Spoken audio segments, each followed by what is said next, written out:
Hindi, nakangiting sabi ni Zen Haoxian habang pinapakalma siya. Bukas, tiyak na si tatay. Ngunit hindi pa niya natatapos ang pangungusap, nagsalita na si Nannan. Itay, mamamatay na po ba ako? Hinawakan ni Nannan ang kanyang bestida, kumunot ang noo, tumutulo ang mga luha. Natigilan siya. Pagkatapos, galit na sumigaw si Zen Haoxian, huwag kang maniwala sa mga walang kwentang salita na iyon. May kaunting sakit ka lang. Tiyak na pagagalingin ka ni tatay. Namutla si Nannan. Ang puso ko mayroon itong pambihirang sakit hindi na magagamot. Nanlaki ang mga mata ni Zen Haoxian. Sino-sino ang nagsabi sa iyo niyan? Ang doktor ay bahagya lang akong kinausap paano. Napaisip siya ng husto. Malungkot na nagsalita si Nannan, dati, pinag-usapan ito ni tatay at nanay. Huminto saglit si Nannan. Nanay, bago niya ako iwan noong gabing iyon, nagluto rin si nanay ng hita ng manok na kanin. Ang mga salitang binitiwan ng bata ay tila ikinawala ng diwa ni Zen Haoxian. Natulala siya. Nandan sa mundo mayroong isang diwatad. Lumingon ang bata para pakinggan siya. Ngunit kaya niyang ibigay ang lahat ng kalusugan, kasiyahan at kagandahan sa mga batang matatapang. Ngayon, pinili na ng diwatang iyon si Nannan. Talaga po, sabik na tanong ni Nannan. Anong klaseng diwata po iyon? Sabihin niyo na po, itay. Kasabay nito, sa madilim na sulok, may isang anino rin ang nakatingin sa direksyong ito. Si Three Harmony Great Deity Zen Haoxian, habang ipinapakita ang kanyang mga kalamnan, ay ngumiti at nagsabi, tiyak na tutulungan niya si Nannan. Bumuntong hininga si Liuli, nabawasan na ang kanyang pag-aalala. Isang kalansing ang narinig sa hagdanan. Pinihit ni Miss Kong manhe, ang doorknob at pumasok. Ang mga bata sa klase ay medyo nagulat, nakatingin sa kanya. Biglang, isang sabay-sabay na waa ang umalingaw-ngaw na ikinagulat ni Miss Kong. Isang bata ang nagsalita, Miss Kong. Bakit po kayo bumata ng ganyan? Nagpa-plastic surgery po ba kayo? Nataranta si Kong Manhe sa tanong ng bata, nauutal na sumagot, aano nang pinagsasabi mo? Buklatin niyo ang textbook sa pahina 16 na. Tila nalilito siya at nag-isip, hindi pa lubusang na ibabalik ang dating anyo bakit? Opo. Sunod-sunod na nag-usap-usap ang ilang boses mula sa mga bata. Opo. Opo. Pakiramdam ko po mas bata kayo kaysa sa lola ko. Miss, nagpa-facelift po ba kayo? Patuloy pa rin ang mga bata sa pagtatanong ng mga walang kwentang tanong. Sabi po ng nanay ko, nakakabata raw ang pagkain ng carrots. Sumagot naman ang isa pa, ha? Sabi naman po ng nanay ko, spinach daw. May isa pang boses na nagsalita, Miss, gusto ko pong umihi. Ang sunod-sunod na mga salita ay hindi alam ni Kong Manhe kung paano haharapin. Patuloy pa rin ang usap-usapan. Siguradong kumain ka ng devil fruit. Ang kinis. Sabi ng tatay ko, hindi mapagkakatiwalaan ang magagandang babae. Gusto mo bang kumita ng pera ngayong gabi? Lalong umingay ang silid-aralan na naging dahilan upang lumitaw ang mga ugat sa noo ni Miss Kong na parang isang senyales na malapit ng sumabog. Manahimik kayong lahat. Sumigaw siya, lahat kayo, buklatin ang pahina 16 na ng textbook. Nakakatakot pa rin ang ugali niya tulad ng dati. Tumawa ng may kasiyahan ang bata. Hay. Tama. Liu Dachang, gawin mo ang unang bahagi. Ha? Miss Kong T. Isang anino ang sumilit sa labas ng pinto ng silid-aralan. Si Liuli pala, nakatayo sa labas ng bintana ng silid-aralan, nagmamasid.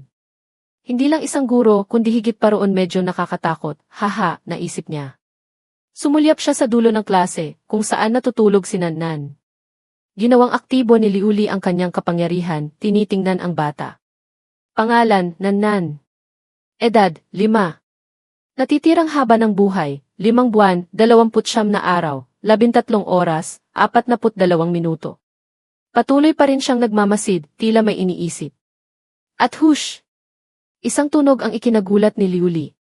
Nang lumingon siya ulit kay Nannan, ang natitirang haba ng buhay nito ay 23 oras, 42 minuto. Nagbago ang kulay ng kanyang mukha. Ang haba ng buhay ng bata, bakit biglang nabawasan ng ganito karami? Hindi siya makapaniwala sa kanyang nakikita, sa harap ng malaking pagbabagong iyon. Tumunog ang bell, hudyat ng pagtatapos ng klase. Sige, uwian na, sabi ni Miss Kong. Sabay-sabay na sumigaw ang buong klase, salamat po, Miss. Tara, maglaro tayo ng soccer. Oh, saan galing yang bola? Pahawak naman. Nag-aagawan ang dalawang bata sa bola. Biglang, isa sa mga bata ang nakabangga kay Nanan. Aha! Huwag mong agawin ang gamit ko, pangit ka. Lumingon ang batang iyon. Paumanhin, Nanan. Ngayon, nagsimula nang magbago ang kulay ng mukha ni Nanan. Nanigas ang kalamnan ng kanyang mukha, naging kulay ube, hinawakan ang dibdib dahil sa hirap huminga. Nanan! Ang pangit ng itsura mo, nag-aalalang sabi ng batang katabi niya. May sumigaw, Miss. Si Zen Nanan, nahimatay. Lumingon si Miss Kong. Hindi pa natatapos ang pangungusap. Dalawang medical staff ang biglang pumasok sa pinto. Tabi. Tabi. Sino ang pasyente? Si Miss Kong, na nakatayo sa isang tabi, ay nataranta o opo-opod. Lang ang nasabi. Mula sa isang sulok, nagsalita si Liu Li para ipaliwanag. Tumawag ako ng ambulansya. Pansamantala kong pinahinto ang oras sa lugar na ito. Nakasandal si Liu Li sa pader at nagpatuloy. Biglang nagulo ang kapalaran ng batang iyon. Ang natitira niyang buhay ay wala pang isang araw. Napanganga si Kong Manhe sa gulat na utal lang. Wala pang isang araw. Sa ospital. Ipinaliwanag ng isang doktor ang dahilan ng kondisyon ni Nanan. Ang takot na naging sanhi ng pagkakasakit niya ngayon ay maliit na dahilan lamang. Ang pangunahing dahilan ay hindi natatanggap ng bata ang tamang paggamot at hindi rin siya regular na umiinom ng gamot. Habang nagsasalita, isang lalaki ang pagod na tumatakbo papalapit, nakasuot pa rin ang uniforme ng manggagawa mula sa kung saang pabrika. Nagtataka ang doktor na saan ang tagapag-alaga ng bata. Bakit hanggang ngayon ay wala pa? Ang lalaking tumatakbo pala ay si Zen Haoxian. Takot na takot siyang sumigaw, Nanan! Nanan! Kumusta na siya? Nang makita niya si Liu Li, lalo siyang nagalit. Ikaw na naman, apelidong Liu. Sa tuwing makikita kita, walang magandang nangyayari. Ano nang ginawa mo kay Nanan? Hindi nagsalita si Liu Li, lumapit, ibinuhos ang lakas sa kanyang kamao at sinuntok si Zen Haoxian. Tumilapon siya sa pader dahil sa lakas ng impact, tumama ang kamay sa pader. Mabilis na pumigil ang doktor, nanginginig ang boses na nagsabi, Ito ospital ito. Huwag kayong gumawa ng gulo. Si Kong Manhe, na nakatayo sa tabi, ay walang magawa kundi masabi ang dalawang salita. Liu Li. Kumalma ka. Nagsalita si Liu Li. Si Zen Haoxian ay nakaupo lang doon, hawak ang masakit na mukha, at isang piha, lang ang naisagot. Sumagot si Liu Li nang may nanlilisik na mga mata. Nakatayo si Liu Li, nakatingin pababa, ang dalawang kamay ay nakakuyom. Ginoong Zen, pinag-uusapan ng doktor ang operasyon ng bata. Gusto mo bang sumama roon para makinig? Kung gayon, diretsahan ko nang sasabihin. Ang batang ito ay may natitira na lang na 23 oras na buhay. Nakatayo si Liu Li sa isang tabi, nagsasalita ng may tiyak na tono. Ang doktor sa tabi ay galit na sumigaw, Ginoo. Pakiusap, huwag po kayong magbigay ng konklusyon tungkol sa pasyente nang walang pahintulot. Ang partikular na kondisyon ng pasyente ay kailangan pang suriin muli. Biglang, ang paligid ay nawala ng kulay at naging malabo na ikinagulat ni Kong Manhe. Sa sandaling ito, sa kamay ni Liu Li, lumitaw ang isang relo na nagpatigil sa oras. Mabilis na humiling ng operasyon ang doktor. Tungkol naman sa mga susunod na gastos, sa tingin ko ay malaki rin iyon. Kaya ni. Tumingala si Zen Haoxian, ang mukha ay basang-basa na ng pawis, nakikinig sa sinasabi ni Liu Li. Hindi ko alam kung pagkatapos kong ibigay sa iyo ang malaking halaga ng pera, may ititira ka pa ba? Nakaupo si Zen Haoxian doon, tulala, pagkatapos ay biglang tumawa. Ha ha ha! Tama ka! Sa sandaling ito, ang kanyang mukha ay puno na ng luha, tumutulo ang sipon. Talagang sinayang ko ang aking katawan. Nagsimula nang manginig si Zen Haoxian dahil sa pag-iyak. Si Kong Manhe, na nakatayo sa isang tabi, ay wala nang magawa kundi tumayo roon. Tatay ni Nanan ni. Palagi kong nararamdaman na sapat na akong mayaman, sapat na masaya. Isang tao lang ang kumakain, hindi takot ang buong pamilya sa gutom. Habang nagkukwento, lalong nalulungkot ang kanyang mukha. Kapag may kaunting pera sa kamay, agad na ginagastos ng walang ingat, walang anumang plano para sa hinaharap. Hawak ang perang ipinalit sa sariling buhay para mabuhay ng masaya ng ilang buwan pagkatapos, wala ni isang kusing ang natira. Anak ng G. Nanginginig ang kamay ni Zen Haoxian dahil sa pagkuyom. Ngunit pagkatapos akong tawaging tatay ni Nan, nagbago ako. Talagang nagbago ako. Si Zen Haoxian, habang nagkukwento, ay tinatakpan ang mukha ng kamay para pigilan ang emosyon. Ngunit huli na ang lahat. Nagingit-ngit ang kanyang mga ngipin sa galit dahil sa sariling kawalan ng kakayahan. Nang makitang lumalala ang sakit ng bata, wala akong magawa. Sumigaw si Zen Haoxian, ipinapakita ang kanyang kawalan ng magawa. Nakatayo lang si Liuli doon, hindi nagsasalita. Ngunit sa totoo lang minulat niya ang kanyang mga mata. Hindi naman sa wala kang ibang mapupuntahan. Si Liuli, habang nagsasalita, ay nagbigay ng senyas gamit ang kamay. Sa katunayan, wala akong pakialam kung hihiram ka sa akin ng pera para iligtas ka. Ngunit kailangan mo ring maintindihan ang aking kabutihang loob. Nanlaki ang mga mata ni Zen Haoxian nang marinig ang sinabi niya. Siyempre, hindi libre. Naintindihan niya ang ibig sabihin ni Liuli. Gusto mo pa rin akong Isang tusong ngiti ang sumilay sa labi ni Liuli. Handa ka bang isuko ang iyong oras para ipagpalit sa pera? O aasa ka sa mabibigat na trabaho para kumita ng malaking halagang ito? Ikaw ang pumili, hindi kita pipilitin. Nakakrus ang braso ni Liuli. Ngunit hindi mo rin kailangang makaramdam ng matinding pressure sa isip. Naiintindihan ko rin ang sitwasyon mo.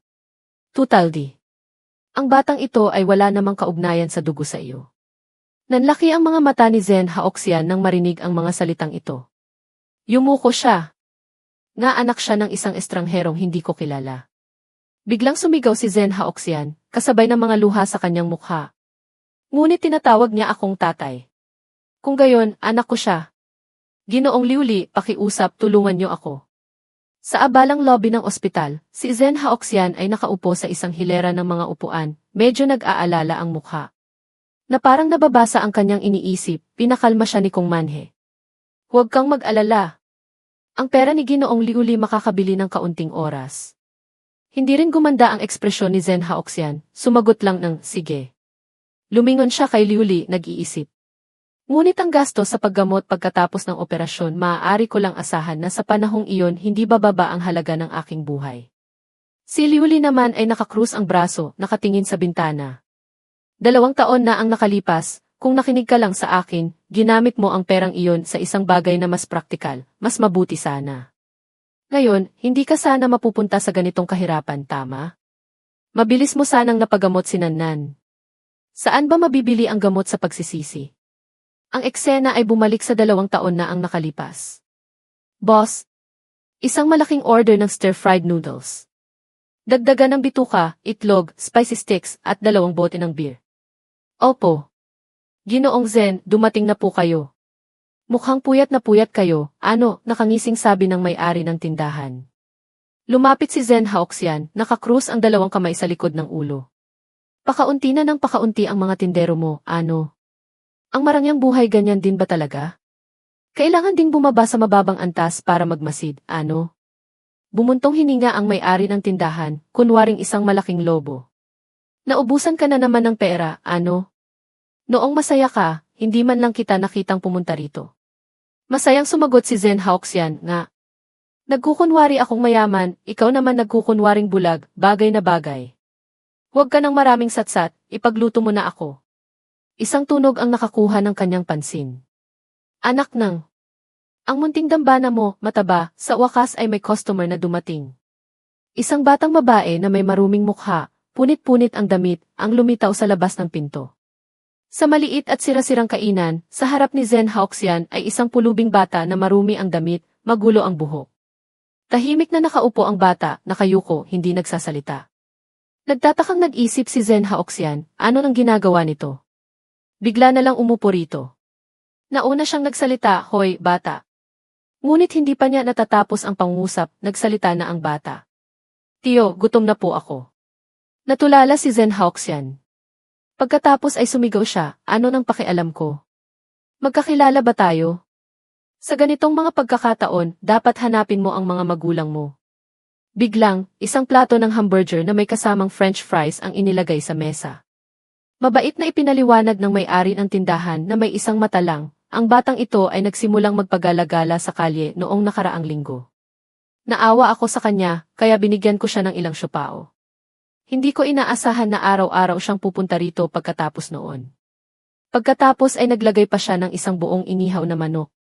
Naiinis pa ring bumulong si Zen Haoxian, pero hindi ako Charity. Mahinahon pa ring nagkwento ang may-ari ng tindahan. Narinig ko sa kalye ilang bagay tungkol sa mga magulang niya. Mula sa ilang mga walang kwentang pintor. Ang batang ito ay hindi naman ulila, ngunit may problema siya sa puso. Naawa ang may-ari ng tindahan.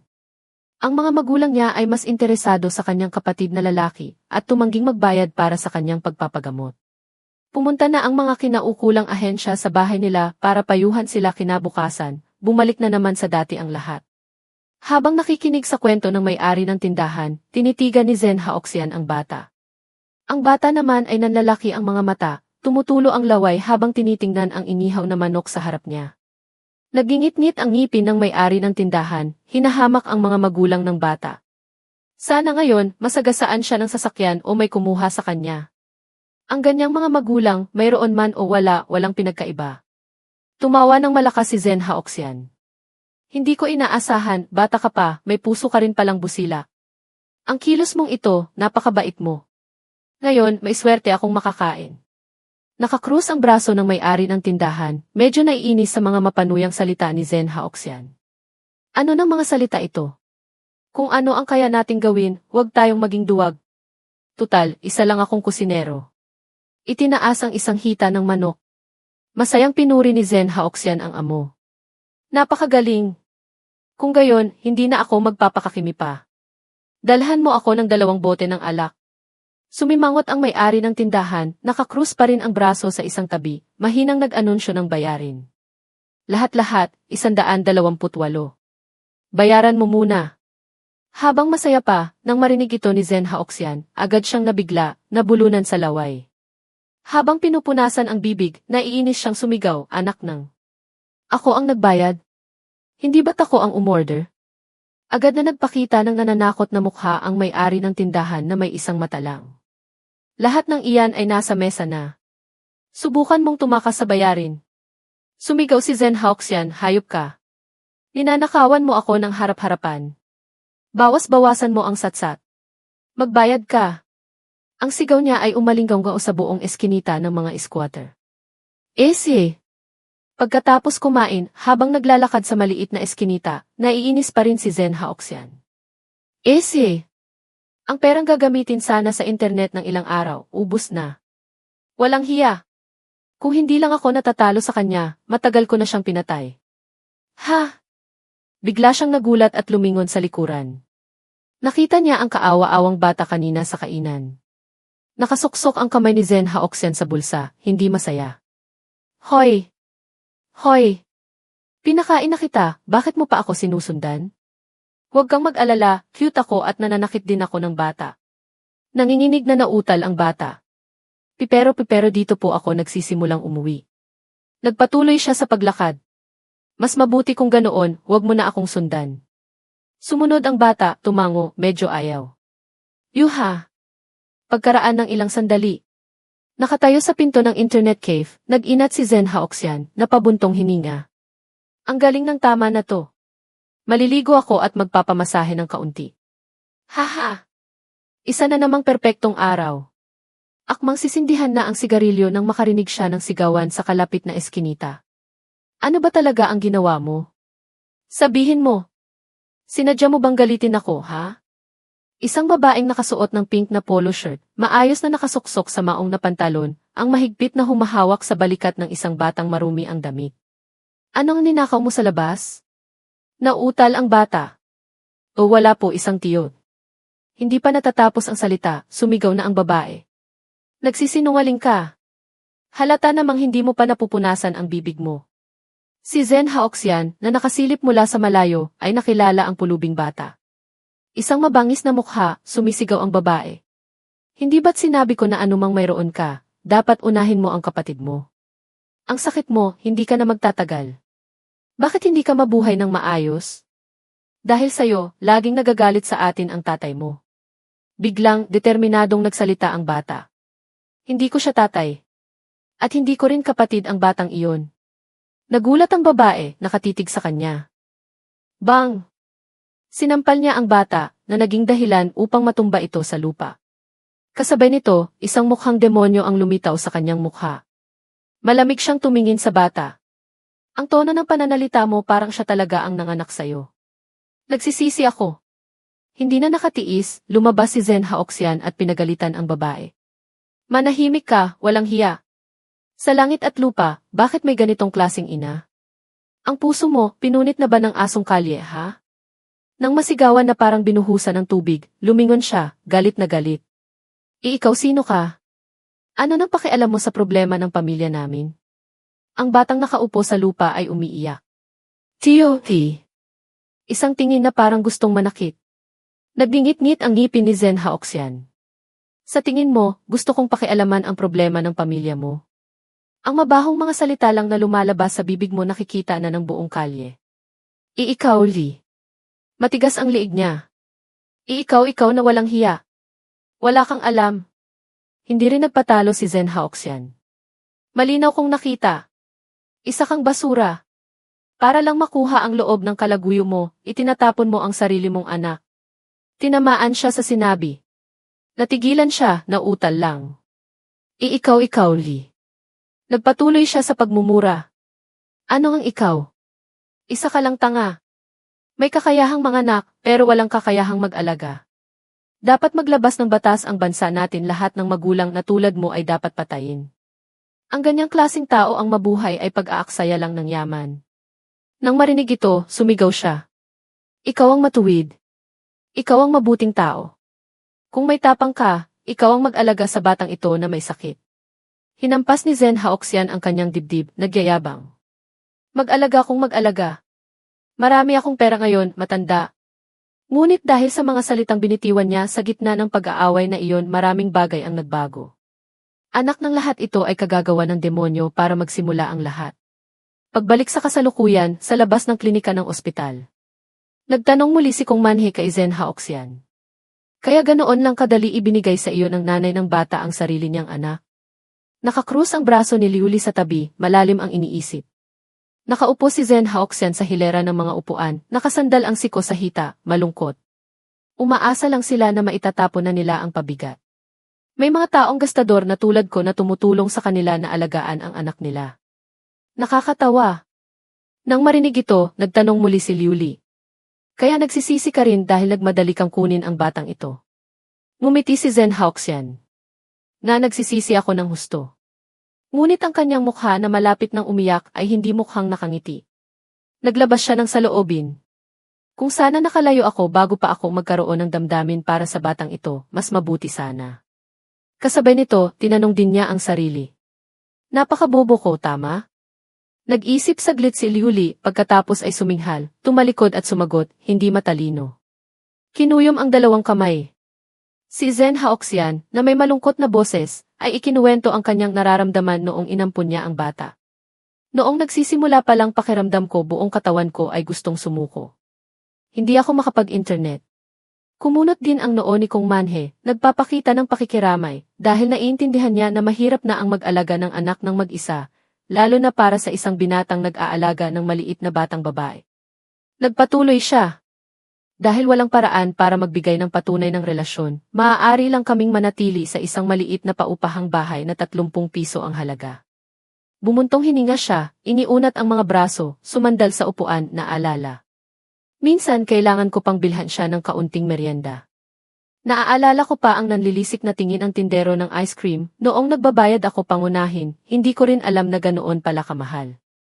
Nag-aalang ang nagtanong si Liuli, hindi mo ba naisip na sumuko? Natulala si Zen Haoxian, sumagot. Naisip ko, higit sa isang beses naisip kong ibigay siya sa istasyon ng pulis, hanggang sa isang beses, tinanong ako ni Nan. Sinabi niya, tumingala habang inaalala ang alaalang iyon. Tio, kapag ganapan ng matino, ibabalik mo ba ako sa bahay? Natigilan siya, nasaktan sa sinabi ng bata. Isang mapanuring tingin mula kay Liuli. Ang pagbabago mo, labis akong nagulat. Kalmadong nagsalita si Zen Haoxian, isang pangungusap na ikinatigil ni Liuli. Kapag nagkaanak ka na, maiintindihan mo. Yumuko siya. Kailangan ko ring tanggapin ang katotohanan, ngunit sa kabilang banda ang gastos sa operasyon ngayon, kahit anong mangyari, hindi ko kayang bayaran. Pagkatapos ay biglang tumingala, nakangiti. Gamitin na lang natin itong lumpong buhay na ito para magbayad. Nagulat siya sa desisyon nito. Itinulak ni Liuli ang kanyang salamin pagkatapos ay pumayag. CJ. Si Kong Manhe sa isang tabi ay nagulat. Hoy! Liuli! Hindi kaya talagang Pinutol niya ang sinasabi ni Kong Manhe. Narinig mo rin, hindi ba? Siya mismo ang nag-alok ng transaksyon. Kasabay nito, sa kanyang kamay, lumitaw ang isang gintong pocket watch, naglalabas ng gintong liwanag. Tumingin siya ng diretso, matalim ang tingin.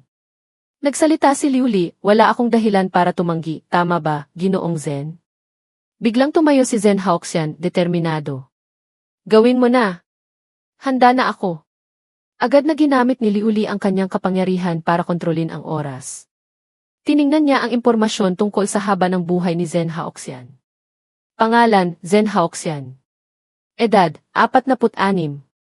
Natitirang haba ng buhay, 35 taon, 11 buwan, 4 na araw, 50 minuto. Pinag-isipan niya, kinakalkula batay sa kanyang kita at pagsunod sa mga patakaran.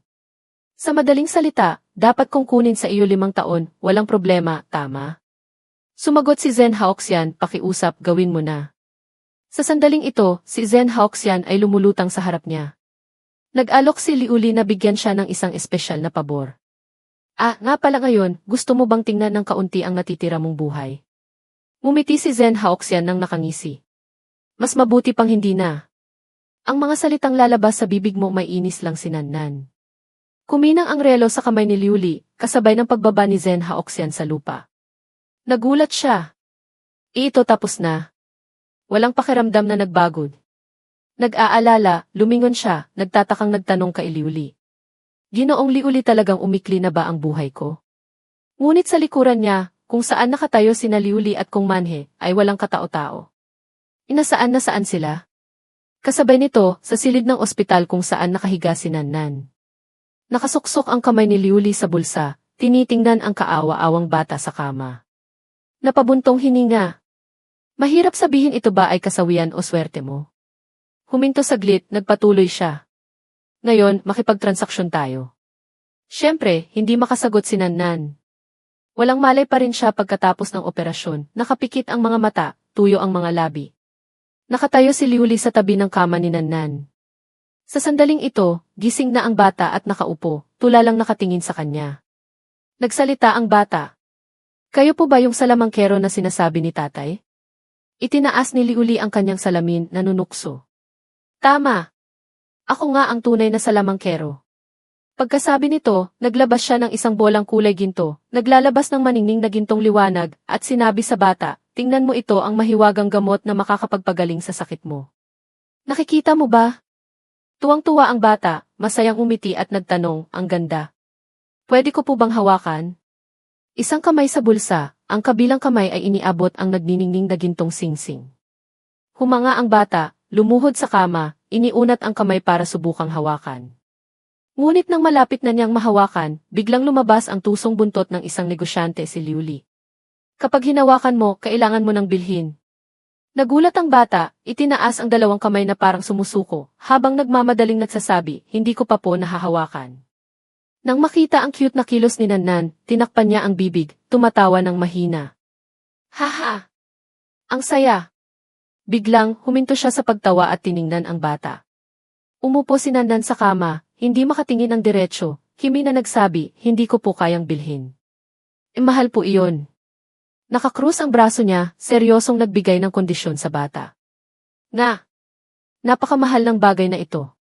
Pwede mong ipabayad sa tatay mo. Natulala si Nannan nang marinig ang sinabi niya at nagtanong muli. Pagkatapos ay iwinagayway niya ang kanyang mga kamay, takot na takot. Hindi na po ako pwedeng gumastos ng pera. Pagkatapos, na parang isang matandang nag-iisip, yumuko siya, sinisisi ang sarili. Lahat ng mayroon ako binili ng bago kong tatay. Hindi ko na po siya pwedeng abalahin pa. Nang marinig ito, hindi niya masyadong naintindihan. Nag-isip, hindi ba tinatawag na siyang tatay? Naisip niya, pagkatapos ay tinanong ang bata. Ang tatay na gumagastos para sa anak na babae, hindi ba't napaka-ordinaryong bagay iyon? Kinagat ni Nannan ang kanyang labi, nag-isip saglit, pagkatapos ay tila mayroon pa ring pinag-aalangan ng sinabi. Ngunit pagkatapos ay determinadong iginiit, ngunit tutal hindi ko naman siya tatay. Isa lang akong batang pinulot. Habang lalong nakikinig si Liuli, lalo niyang nararamdaman na nakakaawa ang bata. Ang batang ito ano kaya ang pinagdaanan niya dati? Ang paraan ng pagsasalita niya hindi talaga angkop sa edad niya. Isang tingin na puno ng lungkot, kumunot ang noo ng bata, nag-aalala. Ang tatay ko marahil inampon lang niya ako dahil sa bugso ng damdamin. Kung hindi ako magiging mabait o kung mararamdaman niyang pabigat ako. Sa sandaling ito, lalong naging putol-putol ang boses ng bata. Maaaring di.